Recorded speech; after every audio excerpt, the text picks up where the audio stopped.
ఇప్పుడు రెండవ విషయం, బాప్తిజం ఎలా తీసుకోవాలి, ఎవరి దగ్గర తీసుకోవాలి, ఎందుకు తీసుకోవాలి.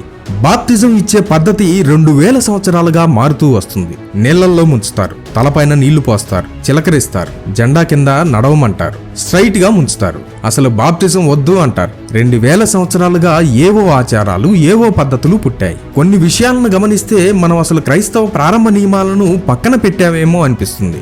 అందుకే మనం తిరిగి వాక్యం దగ్గరకు వెళ్ళడానికి ప్రయత్నం చేద్దాం. మీరు నన్ను అడిగే ప్రశ్నలు ఏమైనా సరే వాక్యం ద్వారానే తెలుసుకుందాం, పరిశీలన చేద్దాం. అప్పుడు దేవుడు వాక్యాన్ని గ్రహించే హృదయాలను మనకు కలుగజేస్తాడు. మనం దేవుని వాక్యం పట్ల కలిగి ఉన్న ప్రశ్నలకు దేవుడే సమాధానం ఇవ్వగలడు.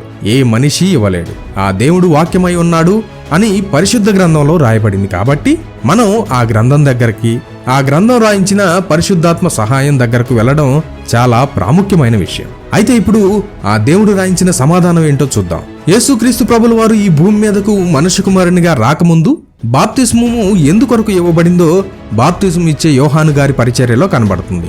మార్కు సువార్త 1వ అధ్యాయము 4వ వచనం. బాప్తిజం ఇచ్చే యోహాను పాపక్షమాపణ కోసం మారు మనస్సు విషయమై బాప్తిజం ప్రకటించాడు. మారు మనస్సు అంటే కేవలం చేసిన తప్పులకు బాధపడడం మాత్రమే కాదు. దాని అసలైన అర్థం మనస్సు మార్చుకోవడం, ఆలోచన విధానాన్ని మార్చుకోవడం, పాపపు మార్గాన్ని విడిచిపెట్టి పూర్తిగా దేవుని వైపు తిరగడం. అంటే ఒక వ్యక్తి తన పాత జీవితాన్ని, చెడ్డ అలవాట్లను వదిలేసి దేవునికి ఇష్టమైన జీవితాన్ని గడపాలని నిర్ణయించుకోవడం.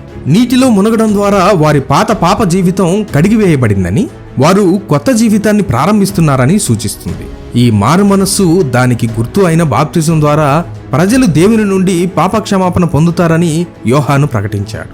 ఇది యేసుక్రీస్తు ప్రభుల వారు పరిచర్య ప్రారంభించక ముందు వరకు ఉన్న బాప్తిజం. ఆ తర్వాత మత్తయి సువార్త 28వ అధ్యాయంలో యేసుక్రీస్తు ఆరోహణమయ్యేటప్పుడు స్వయంగా తన శిష్యులకు ఇలా ఆజ్ఞాపించారు. మత్తయి సువార్త 28వ అధ్యాయము 19-20 వచనాలు.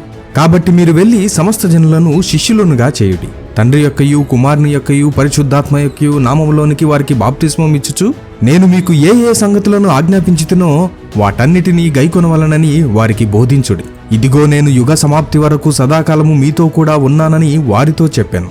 ఇక్కడ యేసుక్రీస్తు ప్రభుల వారు చెప్పిన మాట, మీరు వెళ్లి తండ్రి యొక్కయు, కుమారుని యొక్కయు, పరిశుద్ధాత్మ యొక్కయు నామములోనికి బాప్తిస్మం ఇయ్యుడి. ఇది చాలా స్పష్టంగా ఉంది.